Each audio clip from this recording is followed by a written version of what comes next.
back to my channel. For those of you that are coming to visit for the very first time, my name is Fumi Desalu-Vold. I hope all of you had a wonderful Easter.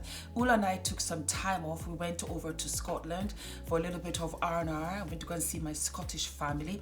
I grew up in Scotland. I don't know whether a lot of you know I grew up in Scotland. I went to school there, and it's so ironic that in my adult life I ended up marrying somebody that was half Scottish. So that was where we were, if you missed me, because I missed you. Anyway, enough about me. Let's talk about the new episode. This episode is very different. I've never done it before, but you know what? You have to step out of your comfort zone. So what is the title of this episode, you ask? 5 palettes I regret buying. No negativity to the brands, because I have gone ahead and bought other products from the brands, but these particular palettes were just a no-show. First up, Too Faced, and that was the little palette Cat Eyes. I just thought, ooh, I love the name. I'm an animal print addict. For sure I'm going to love this palette. So we opened the puppy up, we turn it around, and these were the colors. They didn't work for me. This right here with all the light shades did nothing for me. You can put it in your tear duct, you can put it in your brow bone, but I need a little bit of a darker shade for my deep complexion.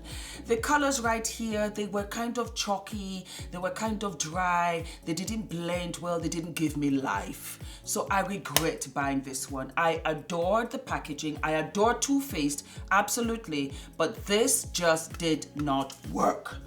Alrighty, another Too Faced. Let's get Too Faced out of the way. It was the Sweet Peach palette, this one right here. And I love the packaging again. I just thought, oh, yummy, peach is going to be so much fun. We're going to enjoy the colors. There was hardly any peach in it. Let's start there. Too many light shades, that's another thing. And the colors didn't have enough pigmentation. It did not work for me. Love the packaging. Colors, so that was another. I'm so sorry, Too Faced. I love you guys because you come up with other products, but that just was a no-no. Moschino, in collaboration with Sephora, came out last year with the full collection. I bought the brushes, I bought the teddy bear palette, I had so much fun with the lip glosses, and they came out with the Moschino bag, which was so adorable, so cute. And you can see Moschino plus Sephora, it was a fabulous collaboration, but this palette did not work for me. I already had the colors, let's start there, and it just, just didn't give me life. It just didn't give me life. What can I tell you? It is what it is, That was that. Gigi Hadid collaborated with Maybelline. Gigi Hadid came out with a gel pencil 06 that I swear by. It's the blackest pencil I have, and I wear it always, but the palette fell short. Let us turn it around. You can see all the details right there. It's the Jet Set palette. It's supposed to have your lip, your blush, your highlight, your contour, plus your little mascara. And I thought, why not? For me, you're always on the go. This palette could work for you. It did not.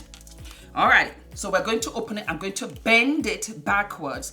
And this was what was in the palette. I'm going to put it to this angle. The mascara, the little mascara is missing right here. And I think I dropped it somewhere. I can't remember. So that didn't work out. As soon as I opened the palette, it fell out and I didn't see. So that really wasn't a great idea. I wasn't feeling it. It had, like I told you, it had the highlighter, it had the blush, and then it had the contour right here.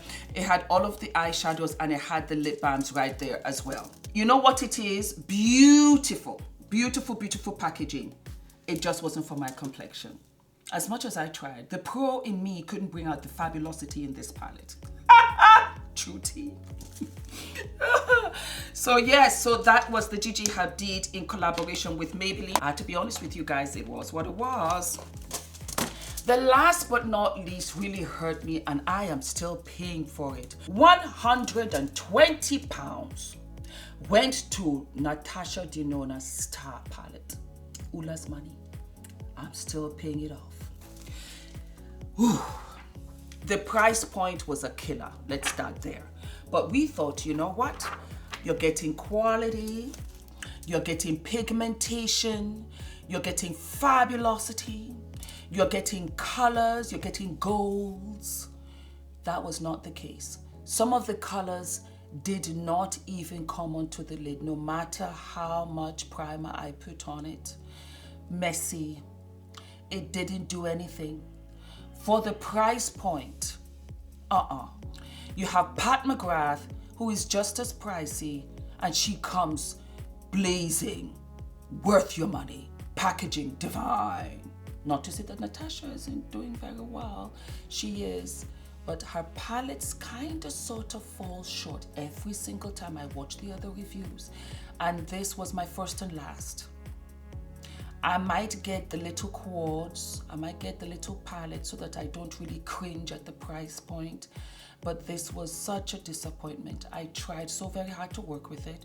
I did a tutorial on this palette. I'm gonna link it down below, and unfortunately, it truly fell short. So that is it, my darlings. I hope you enjoyed this episode. I'm gonna come back with my 5 favorite palettes. Do we love? All right, I'll see you soon. Oh, let's say goodbye. Goodbye. Goodbye, my loves. Do you like this set? I've changed it up for you guys. I thought, you know what, why not put a little bit of jazz? All right, guys, love you. Mwah. Kiss, kiss.